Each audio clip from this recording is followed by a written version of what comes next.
All right, so I just picked up this six-wheeler, Polaris 500. I think it's a year 2000 for cheap. I paid $500 for it, and the guy said it ran the last time he used it, which was 2 years ago. So I'm gonna see if I can get it fixed up and running and driving, and maybe use it, maybe sell it. I don't know. We'll see. Okay, so we'll do kind of a walk around here, just a real quick one. It's got a nice gun rack on it, worn winch. It's not in mint condition. You can see the seat has some cracks here, and the plastic is cracked and repaired a little bit. The gauge looks okay, handlebars and stuff. All this stuff is whatever. It's all kind of faded. Ripping the seat, it's not mint, but it's not. I've definitely seen worse. Tires are okay. They haven't gone down at all, so they seem like they hold air. The box, it's hauled lots of stuff. Yeah, if for the price, it is what it is. First things first is the battery in it was dead. And so what I want to do is get that winch going on the front. So see if we can rig up some type of battery. I don't have one that's the right size to fit in there. So I'm just going to rig something up and see if I can get the winch working, see if it'll start, see what it does with power. We're going to do this live, see what happens here. The battery pack's not turned on yet, but okay, so we'll turn it on. So we should have power. We'll hit the key, see what happens. Nothing. Okay, I'm digging into this. Got the front rack off, looking at the wiring, and I just decided I was going to pull this apart, and of course. So it looks like a mouse nest is up here. So I would imagine that's going to affect something. So let's get this dug out and see if there's anything glaringly wrong with the wiring up here, which I really hope there is. Then I can just fix it and maybe we'll be good to go. Maybe not. I don't know. Knock on wood. We'll see. Oh, and by the way, if you're ever doing this, just like you come across something like this, like give her a couple. Give her a little, hello. Make sure there's no mice in there. I've had mice jump out at me before. It's kind of scary.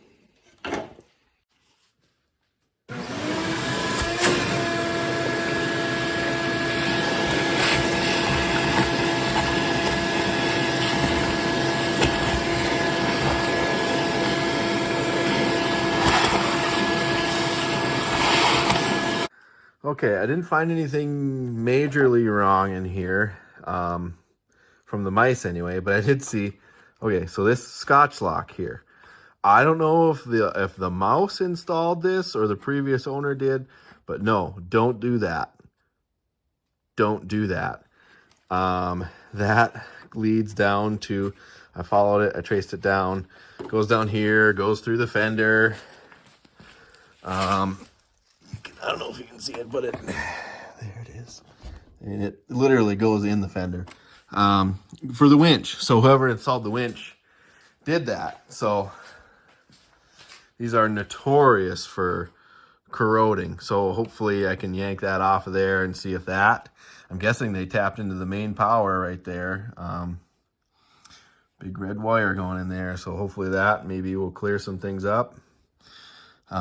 Either way, that's coming out, and we're gonna redo that. We'll do that the right way. All right, so I hooked the jumper pack back up after I removed that Scotch lock. Took it out. I pushed this back. These just disconnected those from the speedometer. But check this out. I'm getting power now. So and I figured out, I'm kind of a noob, but if you push up on this, that is what starts it. So, oh, and then we lost power. Oh, there we go. So click that. Nothing. There's bad connection somewhere because this light kind of keeps going out. But make sure we're in neutral. I don't think you have to press on the brake to, yeah, brake pedal's gone. Oh, okay. Well, yep. So you push up on that to try to, oh, whoa, whoa.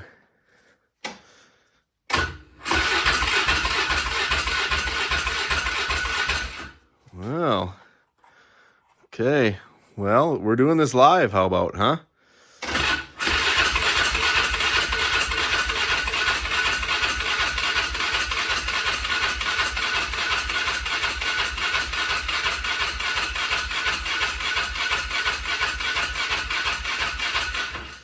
Yeah. I don't know. I guess I don't even know if there's any gas in it. Wow, how exciting. Okay, yep, so there's gas in it. If it's been sitting a while, I don't know.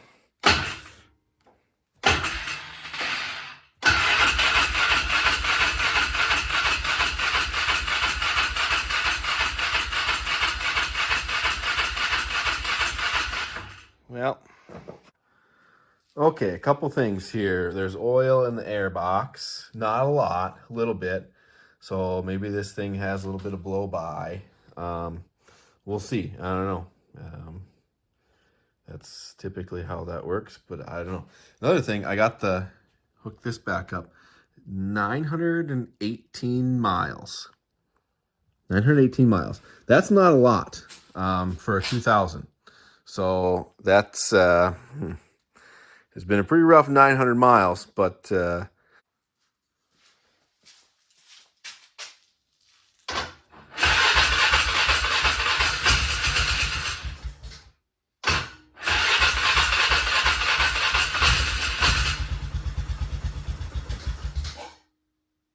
okay, so it runs. So that means we have spark, but it doesn't want to stay running. So that means we don't have fuel.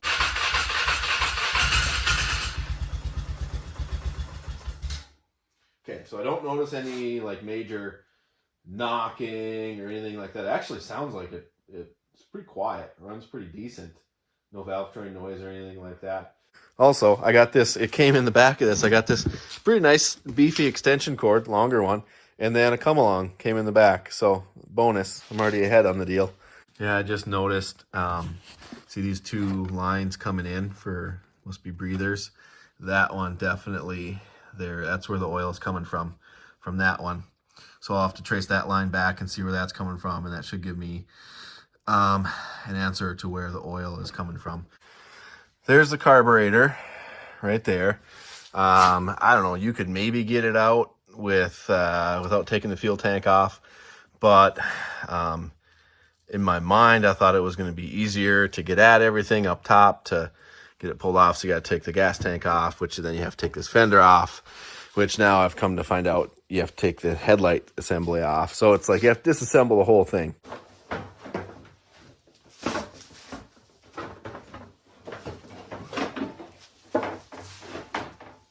Can't imagine doing this with like a mint, really good shape machine. It would just be, so maybe that's why this is, yeah, that looks cut, not broken. So if you don't want to take the handlebars off, maybe you just cut this and zip tie it back.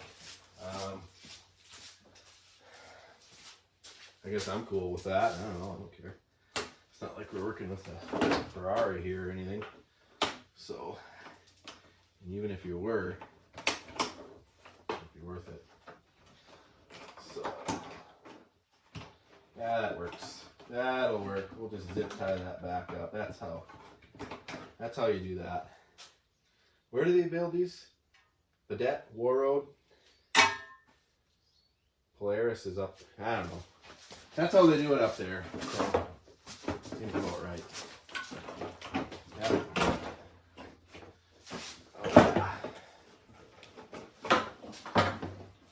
There. Roseau. I think it's Roseau. I think they build these in Roseau. I don't know. They're all the same. Vedette, War Road, Roseau. I pulled off this. It's like an air tube that goes right here. Goes to the clutch. And lo and behold, I don't know if this is a mouse nest or what, but it's packed tight. It's packed tight with junk. So next step here is get the fuel tank out. So we'll work on that. This looks like fun. But the thing is, if you're gonna, when you buy something cheap, and it's a machine like this, low hours, but very dirty, you know, kind of been taken care of, but not really. Everything in here, there's like, it's been taken apart and put back here. Everything's like self-tappers and stuff. So someone somewhere has been into this thing. But it's not too bad. It seemed like it ran good. And the guy, I'm a pretty trusting guy, and so when the guy says it ran good when we put it away 2 years ago, haven't touched it, doesn't start, I'm gonna trust you. I've gotten burned before, but anyway, long story short, when you're gonna do something like this, whether you're gonna use it for yourself or you're gonna sell it, it just makes you feel better when you do it the right way.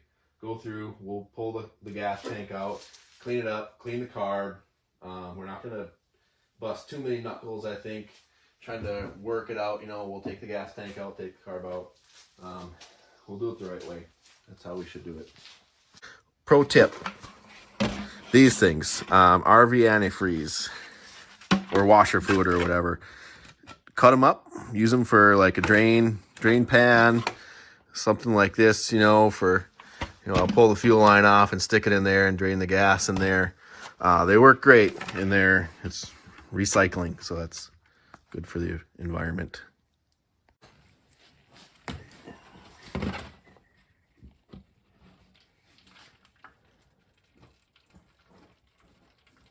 I'm about ready to pull the gas tank out. It had like almost 4 gallons of gas in it, so that kind of sucks. Took forever. And that's whatever that is, $100 worth of gas, 10 or whatever, 12. Well, let's see if we can pull this out. I put a zip tie on the left fuel line that goes into this switch because red stands for left. So let's see. Oh, sweet. Came right out. Look at that.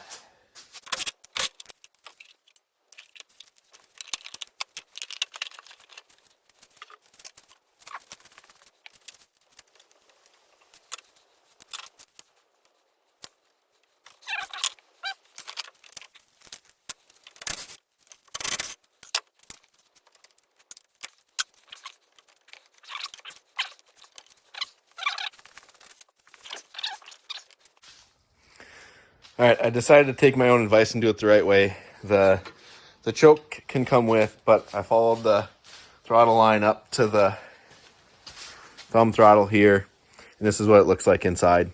It's pretty simple.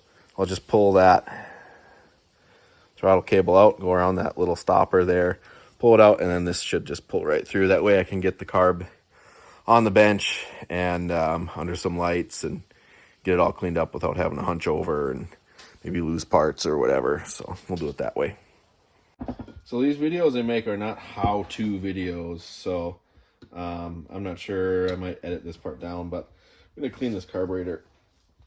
So maybe I'll give you some tips or something if you're not used to, or you don't know how to clean a carburetor. But these carbs are simple. I guess I've never been in a, what is this, a McCuney? Like this one, but they're about all the same. They've got this like a bowl on the bottom, and then there's going to be a float, I think, for the most part, and a jet. There might be a couple jets.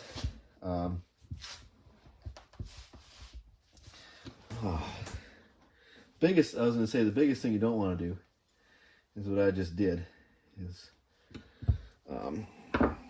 strip these. But oh shoot. So yeah, the last thing you want to do is have to drill this thing out. So if you can get a hold of it with a vice grip, and kind of give her a little.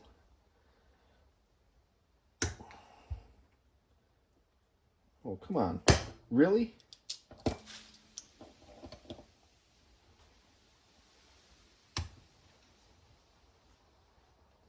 There. Okay. So that's the easiest way to do that. Okay, and so then typically how I do it is basically I pull all these jets out, pull the float out. That float is just stuck. So that'll do it too.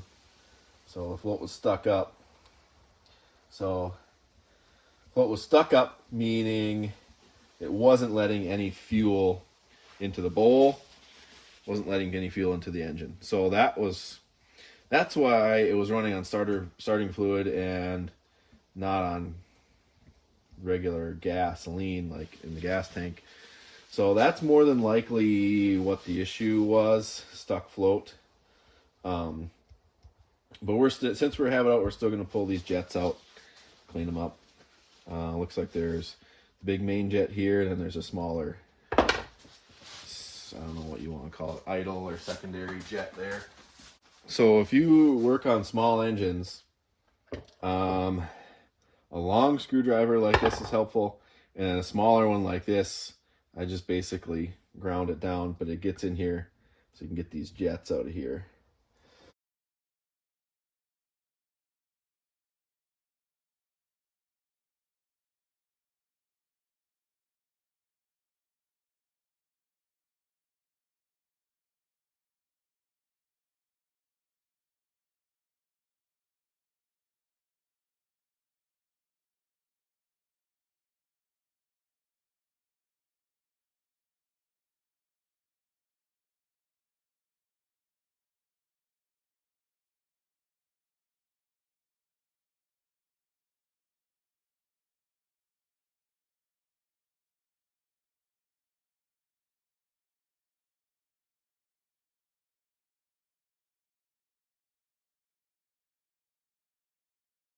So that, I don't know how long that, I'm going to edit this down, but that little segment that I was just cleaning this carburetor was like 33 minutes, and so 35 minutes or something like that. So about on par for a carb clean.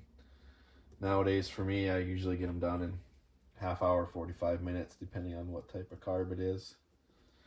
So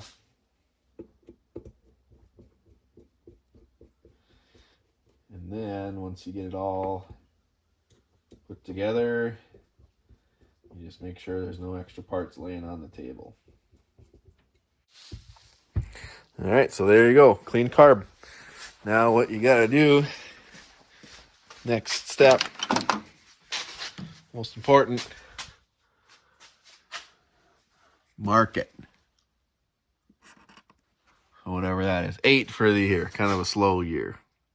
Got the carb back on, but we're ready to pull a spark plug and see what we're working with here. Doesn't look too bad, to be honest with you. It's a BKR 5E. So I got some new parts. There's the old spark plug compared to the new one. Got a new battery, the nice AGM $100 one, some oil, filter. I was gonna say too, when I cleaned out this air box, that oil that was in the bottom was kind of oil, but it was mostly water, kind of oily water. And so that makes me feel a little bit better that it's not completely just oil. So you can get water in the air box a number of ways. Probably, if you're driving through the snow, you can suck up snow. Same thing with the rain if you're driving in the rain. Otherwise, I don't know if there's, or if you drive it through the water, I guess that's another way to get water in there. But yeah, the drain, there's a drain on the bottom of it. I don't know if you can see it, that little hole right there. There's a little hole there. That was plugged up, so the water really had nowhere to go. So I got that cleaned out. Should be good to go here now. So start throwing it back together. I am gonna, actually before I do that, I'm gonna take these the fenders off and take it to the car wash and wash it real quick. All right, so I don't know why I do this, but the top for this is missing. I don't know where I put it. I've looked everywhere for it. I'm sure it's here somewhere, but yeah, it kind of sucks when you spend like half an hour looking for something. I just hope it's not down in there. Anyway, got the gas tank back on there. I cleaned it out with kerosene. Cleaned the lines out, got it hooked back up, cover's back on, everything's hooked up. I'm just going to dump some of this.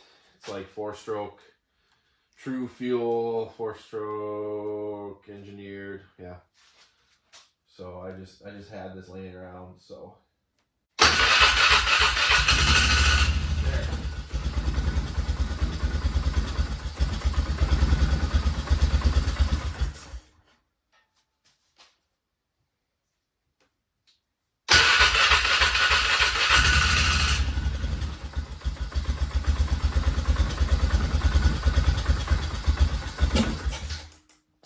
Something's going on here. I don't know what it is.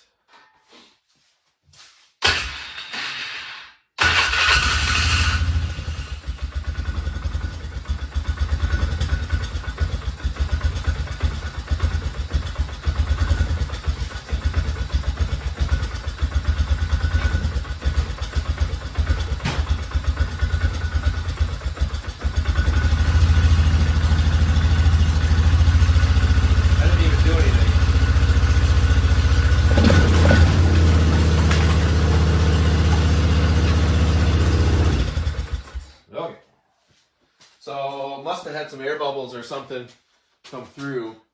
I was going to reach down and tap it with this, but yeah, it just started like running perfect. So and I started kicking out crap and stuff from this, whatever you want to call this, the clutch case. So what I'm going to do is maybe see if that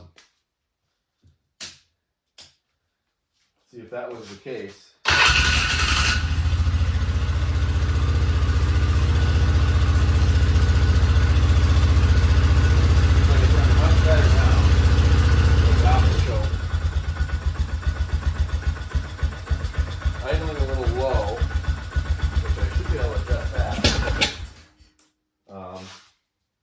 Definitely run better.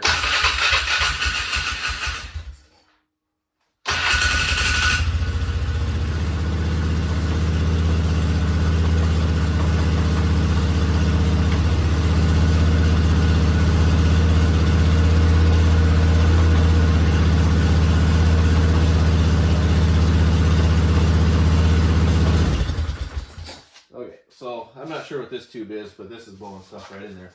But it's definitely running better, so. Thanks, babe. Found it. Right there. Must have fell. Okay. Yep, that made me mad. All right, I just got back from the car wash. Washed pretty good. It definitely needed it. I didn't get like too far into the nooks and crannies and stuff, but I just kind of hit everything, knock all the dust off of it. One thing I did notice when I'm loading and unloading it, this chain is really, really, really loose, like almost to the point where I could take a link out of it. So that's going to be something we'll have to address. I don't know about this one. This one doesn't seem, I mean, it's loose, but I'm guessing there's probably some adjustment in that back axle there. Take up some of that. I don't think it's to the point I need to take it off. But yeah, I knocked most of the major junk off of it.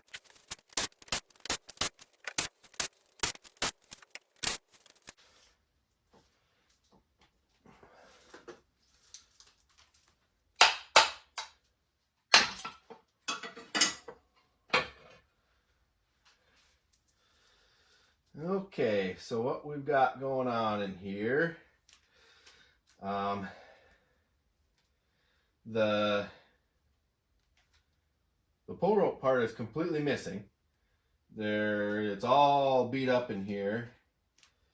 This is a chunk of the bushing for where the Bendix goes into. That's this here. That just floats in there. and the starter drives that. I'll give you a close-up. Oh, here's the Bendix that just sits right in there, and then the starter drives it. Here's the inside of this case. There's actually a hole in it right there. Bushings broke. It's pretty beat up in here, so you can see these are pretty beat up too. And there's like shavings on that pickup there. This is a winch switch. So that winch switch that was on here wasn't working. So this is a handlebar mount winch switch. Let's check it out here real quick. It was cheap. It was like 15 or 20 bucks or something. So it looks like mount that up, and it's got an in and an out. So I think I mentioned this. This was way cheaper than buying the recoil and the handle and all that kind of stuff.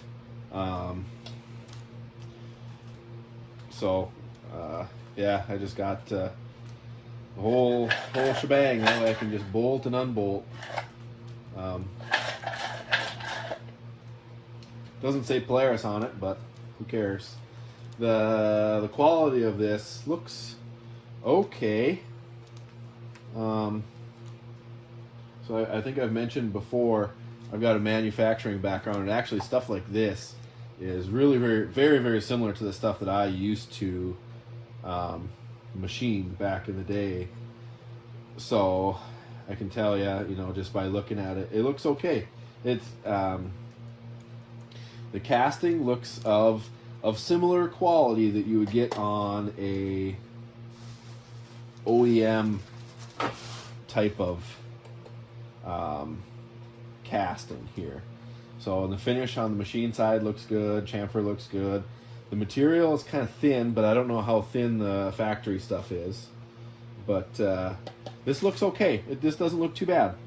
So we'll see how it holds up. I think the casting itself will be okay, but we'll see how the rope and the mechanism and everything in here holds up. So here's another look at this case. And it came with new hardware and a new bushing in there.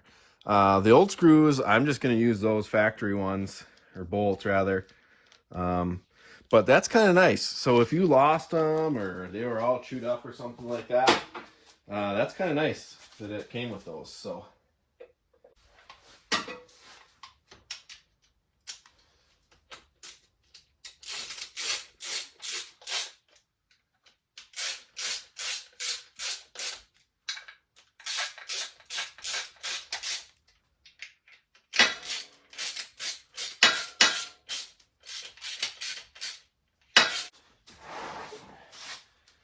just give her a little.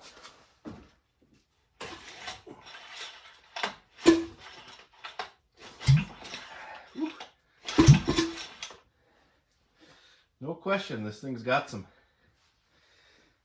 compression in it. And we'll just tap this real quick. It doesn't have the exhaust on, so I don't want to start it. But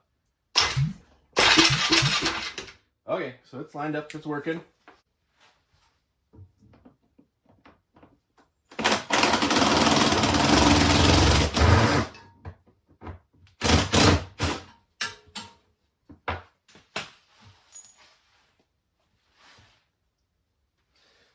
All right, so we got a couple. I'll bring you down in here, but so the issue with these Polaris clutch covers is they get hot. And so you can kind of see that bolt is kind of melted in there. Same with this one right here. So, I don't know. The rest of them came out okay. So I'll show you how I'm going to get this out of here. As you can see, that bolt is buried in there, and I've already worked on it a little bit. But what I'm going to use is this brush. It's on the end of the drill. And so I'm just going to hit that plastic and wear that plastic down. And the bolt, it'll wear the bolt down a little bit, but it'll wear the plastic down faster. Then I should be able to get a socket on that. So.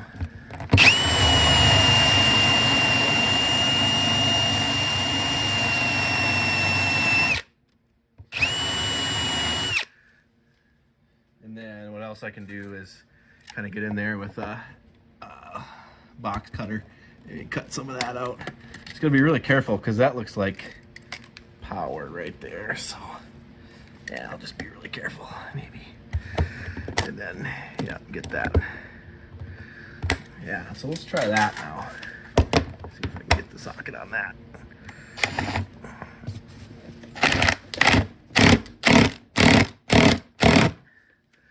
Nope, not quite.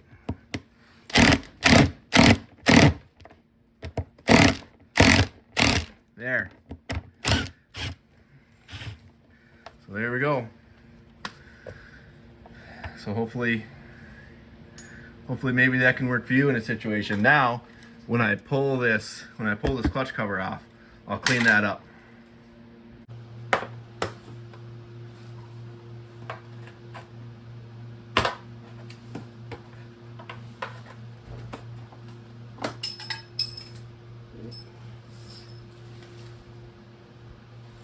That's all of the clips.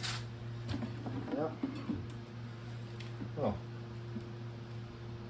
Well, must have blew all the mouse nest out because there's not much left in here. Switch to wiring mode for a little bit, and we'll mount this winch switch. I kind of want it to be, you want it to be close to the handlebar. So, I mean, if you're plowing, I get this thing doesn't have a plow, I guess. So, I'll just mount it wherever. But it's nice to get it close and nice and tucked up in here.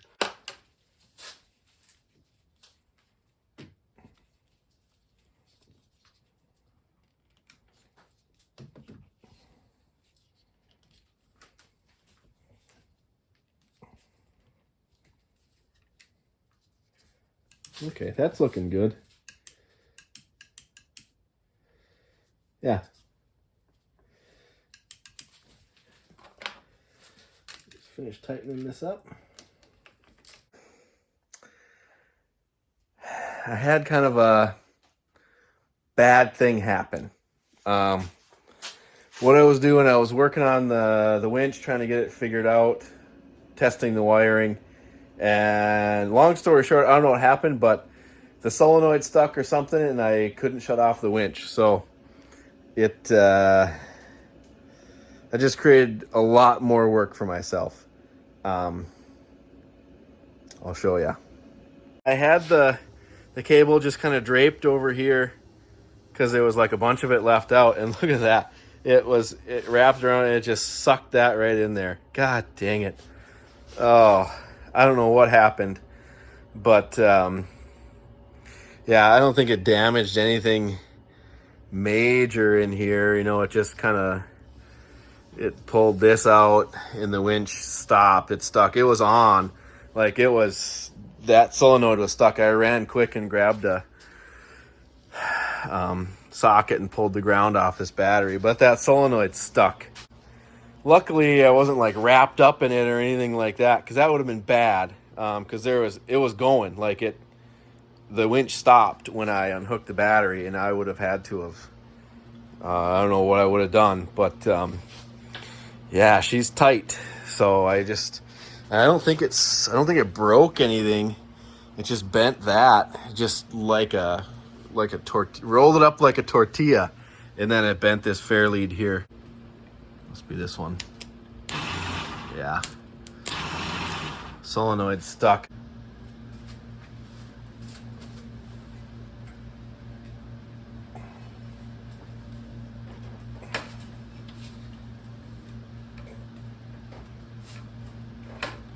Jesus. Luckily we got one side to model it after.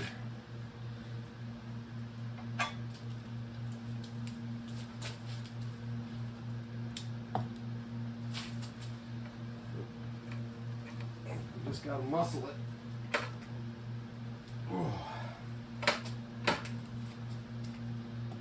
Yep.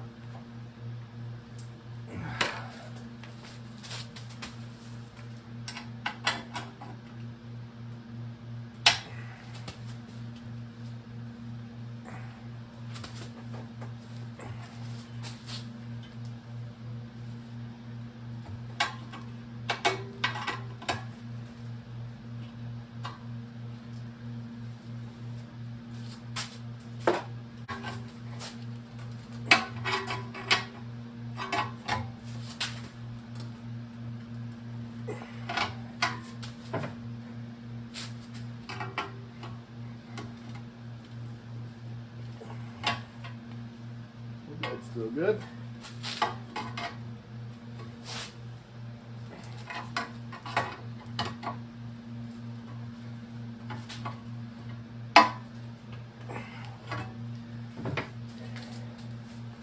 There.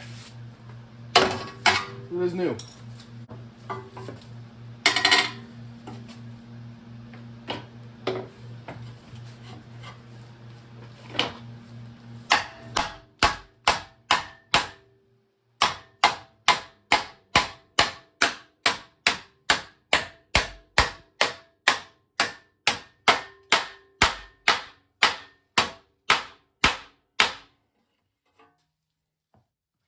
There.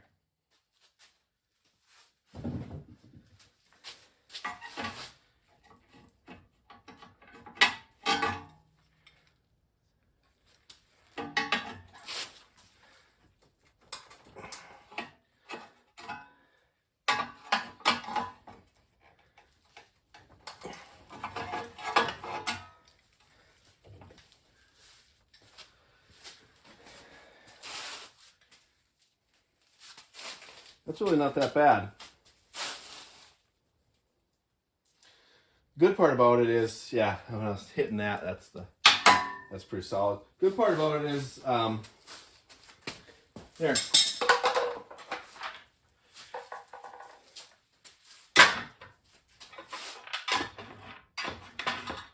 There you go. Yep. Sweet. That works. It's the next day here. I slept on it. Got a little bit of work done on it here. So what I'm going to do is I got the winch switch wired up. I took this red wire and just wired it to there was this white wire in this little loom here. I followed that back. It wasn't hooked to anything. So what I'm going to do is just jump from the battery to that white wire. That way I'll have power going to the switch. And from there, the switch will direct green or black to go forward or reverse on the winch. I got this thing back together, got the plastics back on it. There's a lot of zip ties and all kinds of stuff in here, but it went on pretty decent. This fits good. I don't know. It's not perfect, I guess you could say, but I don't think it was perfect to begin with. So the next thing we got to do is get this chain tightened up. This one seems okay. The back one, well, it seems okay. This front one is definitely loose. Pull this box off quick.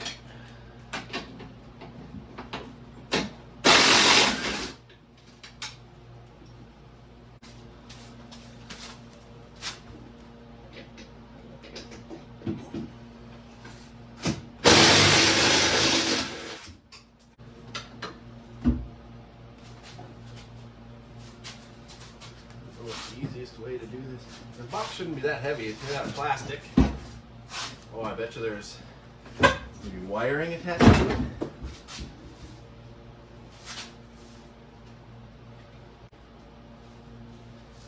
Okay. Oh yeah. That's not so bad. It's not so bad.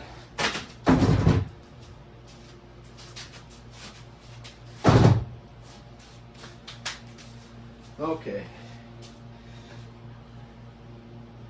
That's a little bent. Yeah, I think this was the way to go to get these adjusted. Get right down in there. Here's the slop in this chain. That just seems like too much. And you can kind of tell, see how this is offset from that. I don't know if you'll be able to see it, but it's like a cam system. So you grab this and you rotate it, and that's what tightens up the axle.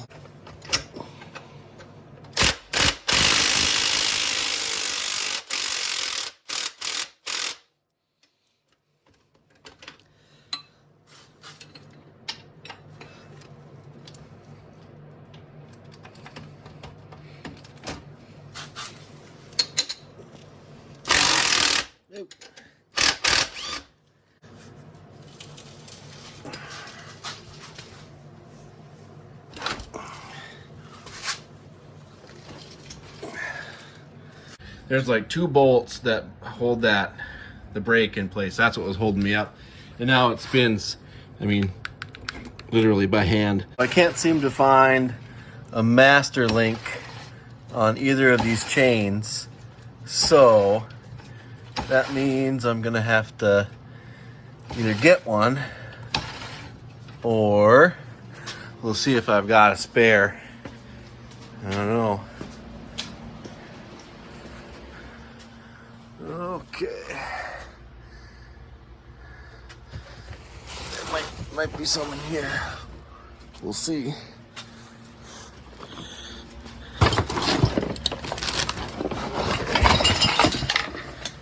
Well, oh, look at that. Right there. Sorry if the audio is kind of loud. I have the heater going. 2 degrees below zero right now, but I got some master links in the mail. I went to our local, I called our local dealer. They wanted me to bring the chain in. Apparently there's like different types of 520 master links for these things. So I ordered, I'll get $110 off. So, oh geez, $100 wine voucher. Wow. So I ordered this from, and a $50 gift card from Vincero Collective. All right. So I went to Dennis Kirk. Dennis Kirk is in Minnesota here, and so I ordered these, and they came the next day. And they were, the whole thing, all 3 of these were, the total was $20. If the guy at our dealership was right, then I should have one of each style here, so you can kind of see. I don't know if you can see it or not, but yeah. See, look at that O-ring, and then look at that O-ring. Different sized O-rings. Another pro tip: I put a little hanger right in front of the heater, so if you need to warm something up, if it's frozen, you just hang it right from that. I put my safety glasses there, warm them up so they don't fog up when I put them on.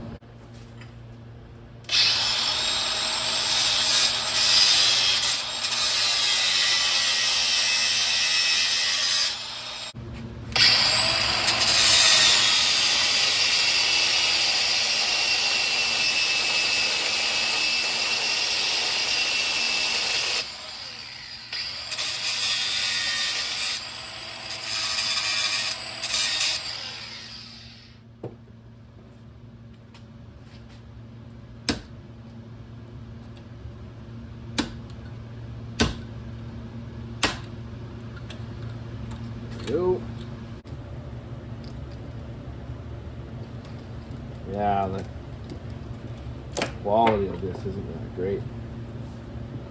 Fit and finish. Fit and finish.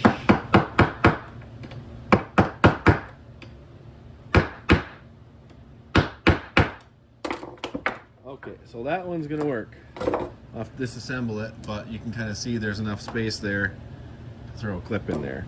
So I got the chain on there. So this is, the axle is the loosest it'll go right now. Grab a hold of this with your wrench and tighten it up. See that? Bring it back. Tighten it up. Tighten her up. Seems about right there. So we'll cinch that down and then we'll adjust the back. I'm glad I got spare master links, because the second chain ended up being too long, and so it's a little, the adjustment on it is a little loose, but it's a heck of a lot better than it was. So I'm glad about 2 master links. I threw one of those in there, and it should be almost ready to go. So what I want to do now is I want to make sure the 4-wheel drive works on this thing. Excuse me, 6-wheel drive.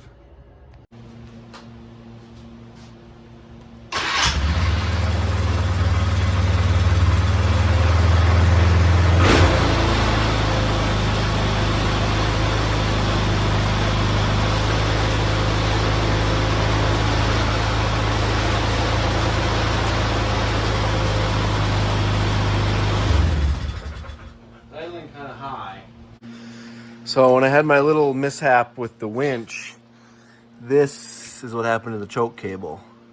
So might have to do some surgery on that, loosen that up. I think that choke might be sticking. All right, I kind of freed that up the best I could. It's loose, it's not sticking. So I'll start it in gear just in case the idle is still pretty high on it. Starts nice.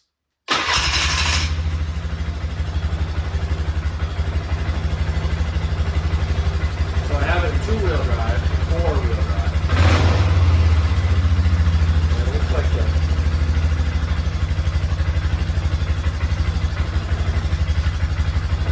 fronts are going, huh? Maybe I don't have it in four-wheel. All-wheel. It seems like it came loose.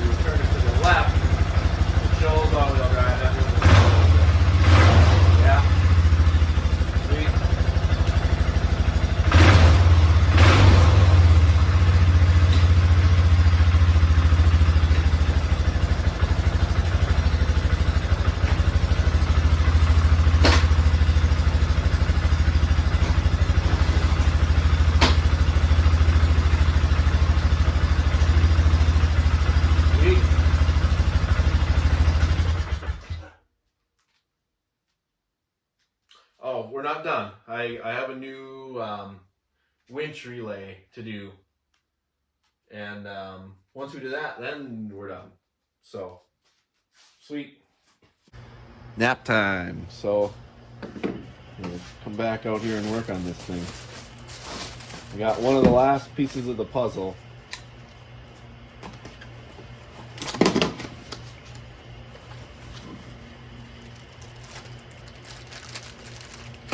Winch solenoid. Very similar, and it's got black and green, and then I don't know, I should be able to mount it to the like that, so it should mount about the same. It's not like fully wired up yet, but I have all of the major posts connected. I don't have the switch connected yet, but I just want to make sure that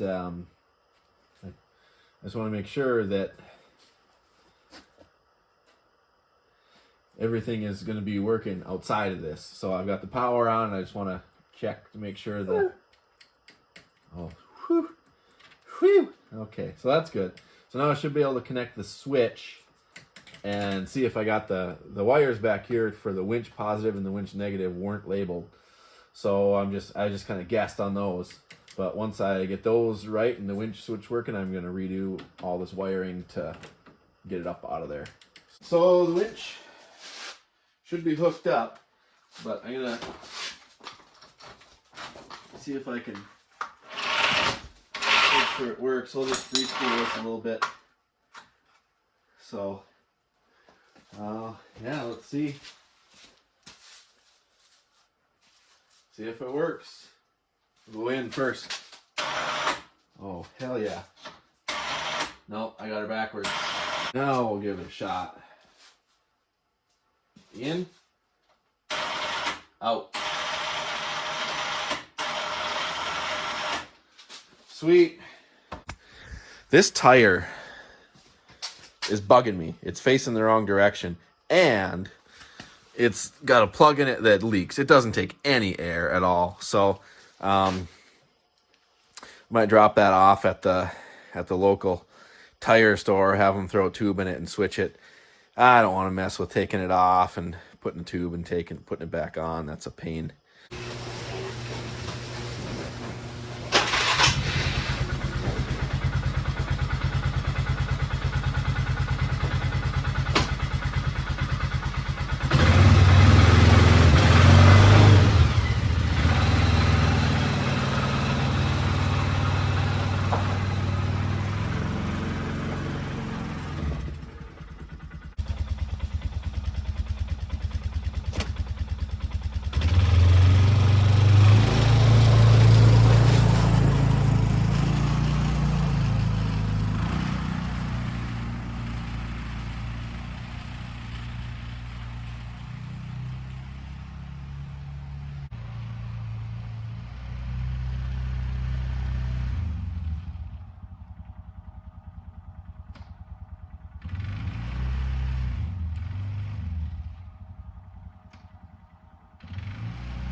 neutral.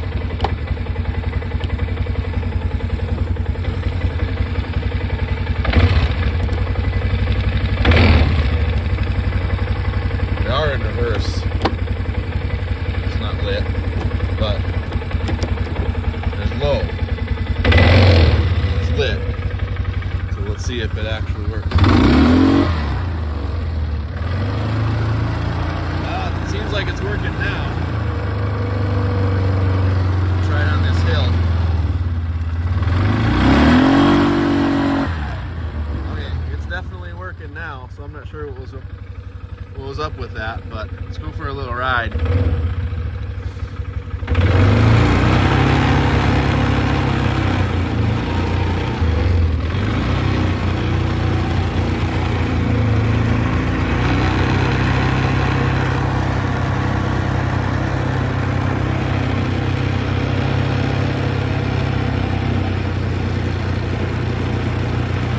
Speedometer's not working.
When I was going up the hill, the six-wheel drive would only work in high gear. I'm not sure why, but the light was not lit up when I was doing that. But I also, when I went into neutral, the light was not showing in neutral. So maybe there's a connection with this shifter or something. But it works now. Reverse, neutral, all that. The lights work. And then when I tested it again, like off to the side of the garage or whatever, it was working. So it does work. So the six-wheel drive works in high and low. I'm not sure what was going on. Maybe there's some corrosion issues or something with the connection in here. Just needs to be worked out. I also noticed that the speedometer is not working, and so that would explain why it's in a little rougher shape than you would expect for a machine with 900 miles on it. It does not have 900 miles on it. It's probably got, I don't know how much. It's got a lot more than that. I know that. Which, I was thinking that as I was taking this apart and putting it together. I think I even mentioned it. It had a pretty rough 900 miles if it did have 900. Other than that, it runs good. Starts good. Seems like it goes into the gears good. The chain's holding up. The all-wheel drive works. The winch works now. The starter works. I haven't tried pull starting it. I'm not even going to mess with that because it seems like every time I try to do that, I break the cord off. Dump box in good shape. This thing is pretty nice. Should make a pretty good ice fishing rig. If I decide to use it, or I might try to sell it, I'm not quite sure yet. We'll see. I'm going to give it a shot. I'm going to drive it around for a couple of weeks. And yeah, the plastic is sticking to the exhaust over there, so I might have to trim that plastic. But the only thing I'll have left to do with this is get that tire switched out, which I'm not sure when I'm going to have a chance to do that. I'm going to drop it off. I'm not going to mess with pulling the tire off, switching it around, throwing a tube in it. They charge like $20 to put a tube in it, plus the tube or whatever. So for me, it's worth it to drop it off. So other than that, I think this thing is done. It's great. It seems like it works good. For $500, I think I've got maybe another 200 or 250 into it. The battery itself was like $100. So yeah, I'm impressed with it for the money. It's a pretty nice rig. So yeah, thanks for watching. Appreciate it. I'm gonna have some more videos coming out.